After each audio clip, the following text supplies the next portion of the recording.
After dipping into drought conditions 1 month ago, we seem to be seeing more rain than we need these days. Way more.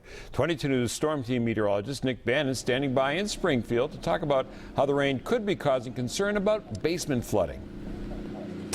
Well, each rainstorm we get without much of a break in between could increase your chances for basement flooding. With recent rain and more on the way, your basement may be at risk for flooding.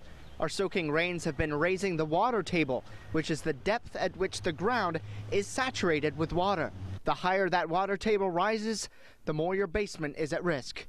If the water pressure is there and the water's coming up like that, the water will make its own avenue into the basement, i.e. it will start to crack and rupture the floor and simply start coming up through the floor. If the water is coming up from below, sump pumps help pump out water before it gets up in your basement.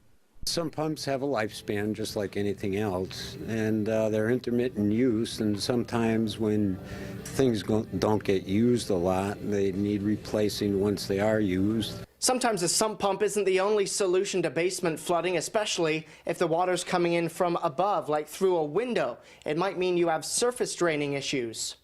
If your roof gutters are blocked or don't push water far enough from your foundation, then water can come in your basement from the surface. Wet vacs can vacuum the water out, but you might need the professionals to fix the problem long term. Now, even when water is removed, you'll also need to make sure that you get rid of any mold that's left over, which could lead to some health problems.